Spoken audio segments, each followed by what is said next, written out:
Investigación a Begoña Gómez. La Universidad Complutense se persona como perjudicada por presunto daño patrimonial, como le había ofrecido el juez Juan Carlos Peinado. Gemma Alfaro.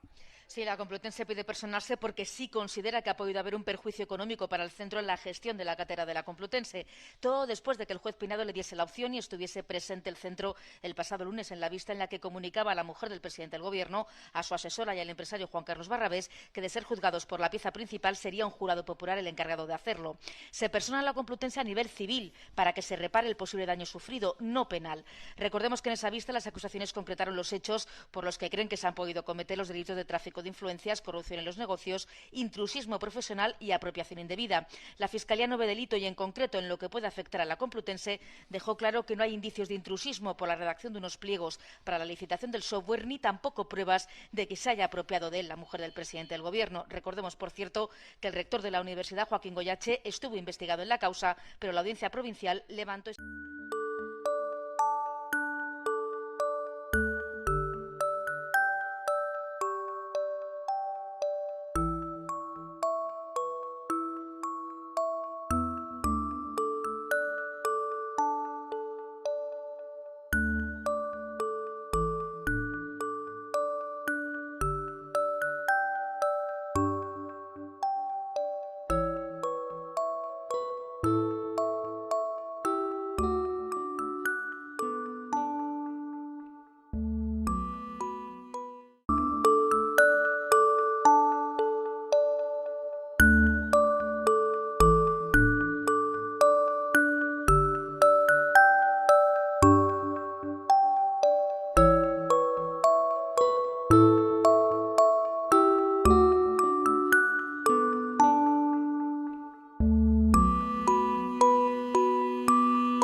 Sobre el software y su creación, que usted ya nos ha relatado, solo para completar, ¿conoce si le dijeron en algún momento que era absolutamente gratuito para los usuarios o para la universidad?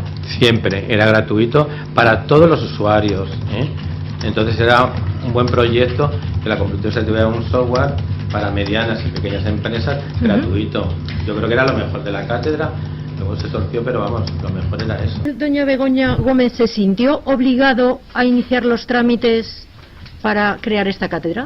No, porque yo creo que cuando el rector me dice que si yo tenía algún inconveniente se refería a que yo soy un miembro activo del Partido Popular, ¿eh? Y entonces no me siento obligado para nada. Es más, miré toda la documentación, yo le dije lo que pienso. Si la documentación viene bien, adelante, pero si no, no. El juez Peinado acusa de malversación a Begoña Gómez porque usó a un asistente de Moncloa para sus negocios personales. Pero, ¿en qué consistían esos negocios? En mandar y responder correos de una cátedra universitaria en la Complutense y hablar con empresas patrocinadoras. Conviene aclararlo. De esos patrocinios con empresas, Begoña Gómez no cobraba nada, 0 euros. Ese dinero íntegro iba a la Universidad Complutense, no a su bolsillo. Y su cargo de codirectora de la cátedra tampoco estaba remunerado, no tenía sueldo. Lo único que cobraba Begoña Gómez de la Complutense era por las clases y por dirigir un máster. En total, unos 15.000 euros al año, menos que el salario mínimo. La trampa en este caso es esa, presentar como un negocio privado lo que en realidad eran gestiones académicas. Un pequeño proyecto universitario, apenas remunerado, que no se parece en nada a un gran negocio personal. Ahora mismo está sufriendo un daño reputacional terrible y lo que nosotros queremos saber es cómo se ha organizado y recordar que la universidad pública es excelencia y que lo que no puede convertirse al final es en un lobby que nace en la mesa del presidente del Gobierno y se acaba convirtiendo en un centro de intercambio de favores entre empresas, porque vamos a llegar a la colonización. Las personas que construyen Madrid se sienten muy orgullosas de ello y de vivir en una región donde hay oportunidades. Oportunidades y en ocasiones muchas coincidencias. ¿Qué pasa? Según apuntan medios como El Plural o El País, en 2014, cuando Isabel Díaz Ayuso ya era diputada, coordinó un curso universitario que sirvió presuntamente para inflar el currículum de altos cargos del PP de Madrid. 2 se han convertido en altos cargos del gobierno, otro en asesor y un cuarto ocupa una vicesecretaría en la estructura orgánica del partido. Es cuestión de prioridades. En total, más de 30 personas se apuntaron en este curso superior de estrategias de comunicación educación para equipos políticos, cuyo precio alcanzaba los 950 euros por alumno y contaba con numerosas conferencias de políticos y periodistas. Es cierto que a mí me gusta volcarme en los sitios allá donde voy. Pero este programa nunca volvió a repetirse. ¿Ha influido la participación en el curso en los nombramientos? En absoluto, respondieron desde la Comunidad de Madrid. El gobierno autonómico descartó por aquel entonces cualquier casualidad al haber pasado 5 años entre ambos episodios. Sin embargo, en 2019... La página web del curso ha desaparecido, como su Facebook, y la Universidad Rey Juan Carlos dice que no encuentra ningún convenio entre las dos partes. No sabría explicarlo. La universidad aseguró que no fue necesario firmar ningún convenio al ser título articulado a través de un centro de la propia institución, exactamente el Centro Integral de Formación Permanente, el mismo al que denunció la propia universidad ante la Fiscalía por supuestas irregularidades en el caso máster de Cristina Cifuentes. Tenemos grandes expectativas, eso es cierto. Lo cierto es que este curso express permitió a estos 4 alumnos engrosar su currículum y mejorar sus posiciones políticas, justo cuando Ayuso asumió la presidencia madrileña. Con este documento que aporta, busca explicar la falta de regulación que existe en torno a la figura de la mujer del presidente del gobierno, pero que por costumbre se ha entendido que necesita subrayar algún tipo de personal de apoyo. El informe recorre una por una las esposas de los presidentes del gobierno anteriores y cómo de manera habitual, dice, esos asistentes que tuvieron colaboraban con ellas en cuestiones ajenas al ámbito oficial. Sí, ese informe firmado por un catedrático de Derecho Administrativo sostiene que no existe una regulación específica sobre las funciones de las esposas de los presidentes del gobierno y también compara el papel de sus asesoras desde 1977. Afirma que en los últimos años ha habido patrones similares, que ante la falta de normas debe atenderse a la costumbre y cita algunos ejemplos como la ayuda en la organización de la boda de la hija de Aznar por parte de la asesora de su mujer. También la contratación por parte de Rajoy de 2 personas para cuidar a su padre en el Palacio de la Moncloa o la relación de amistad previa entre asesoras y esposas, como dice en el caso de Zapatero. Con ello, la defensa de Begoña Gómez sostiene que la malversación que se le imputa carece de fundamento porque asegura la actividad de su asistente en la Universidad Complutense no difiere de la de casos anteriores. Gracias, Esther. Carlos, ¿esto puede tener alguna influencia o simplemente es poner de manifiesto algo, aún sabiendo que va a tener poca influencia en la instrucción del caso o en la instancia superior? Sí, no, efectivamente. De hecho, el instructor no ha hecho caso absolutamente de casi nada de los límites que les han puesto y de los intentos porque concrete. Yo tengo mucho interés en ver qué, porque hay muchos recursos, tengo mucho interés en ver qué pasa en las instancias superiores, porque hasta ahora hemos visto a un Peinado totalmente, en fin, súper criticado en sectores de la judicatura, pero de todo tipo, también sectores conservadores, muy criticada la instrucción, absolutamente cuestionada, y ahora vamos a ver qué pasa en las instancias superiores y vamos a ver si finalmente hay juicio conjurado o no, porque efectivamente es importante ver que si las instancias superiores actúan de manera distinta a Peinado, que todo indicaría, la lógica indicaría que sí, porque hasta ahora se ha llevado varios varapalos y todo el mundo con el que hablas mínimamente serio dice que la instrucción es rocambolesca, total. El informe en torno al caso Begoña Gómez, la mujer del presidente, que está siendo investigada por, se dice, utilizar recursos públicos para sus actividades privadas. Este es el informe que ha presentado la defensa de Begoña Gómez y repasa qué recursos públicos han tenido todas las esposas de todos los presidentes de la democracia.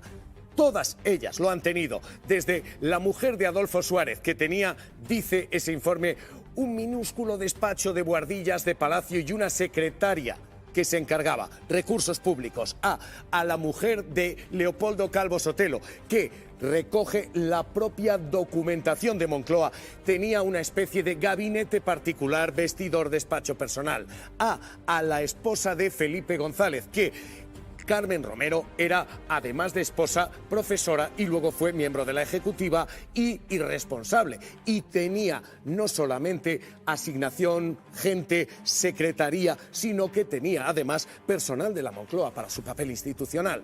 Todas las esposas de todos los presidentes han gozado de esto, especialmente las del Partido Popular.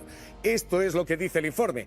La batería de personas que acompañaban a Ana Botella, secretaria, jefa de gabinete y las labores en las que lo acompañaban, porque a Ana Botella se le ayuda en los preparativos de la boda de su hija, se la ayuda en una rotura de su falda, en un desfile de moda. Los miembros de ese empleo público ayudan incluso a organizar la campaña electoral como concejala. Nunca ha habido estas denuncias, tampoco cuando la esposa del presidente Zapatero era viajando a Francia escoltada por personal y por secretaria. Y llegamos a Mariano Rajoy y a esta denuncia de este PP, porque la esposa de Rajoy también tuvo un asistente. Ese asistente es diputado en la actualidad, se llama Jaime de los Santos, el chico para todo, lo llamaba El Confidencial, que publicaba esta fotografía, la de Jaime de los Santos cargando con las bolsas de la compra. Este es ahora mismo el historial que se acaba de presentar. Nunca ha habido una persecución penal a ninguna de las esposas de ninguno de los presidentes, pero Balín, lo que dice este informe es: aquí se está haciendo la excepción, aquí se está haciendo persecución. Hombre, el asunto fundamental de la defensa de Begoña Gómez es que ahora tiene que rebatir delito por delito, y son 4 los indicios que el juez Peinado considera que son suficientes para continuar el procedimiento por el Tribunal del Jurado. Y el primero es la malversación, Javier. Todo lo que estamos hablando de este informe pericial tiene que ver efectivamente con la malversación y la contratación de la asesora de Begoña Gómez, Cristina Álvarez, para sus actividades privadas, según el juez Peinado, algo que la defensa rebate con este informe diciendo 2 cosas. Una, que no hay una regulación específica para la figura de la mujer del presidente del Gobierno, y que tampoco hay una regulación específica para la asesora o las asesoras con las que han contado no solo Begoña Gómez, sino, como bien has dicho, el resto de esposas de los presidentes del Gobierno en democracia. Con lo cual va a ser un informe muy relevante, no solo porque lo va a tener que leer el juez Peinado y tomar una decisión al respecto, sino porque se entregará también, o tendrá que ser, digamos, un elemento de análisis en los recursos que la Audiencia Provincial debe resolver en el caso de Begoña Gómez. Francisco Correa, cabecilla de la trama Gürtel, se encargó de la iluminación, de montar los andamios y de otras cuestiones técnicas del banquete de bodas de la hija de José María Aznar.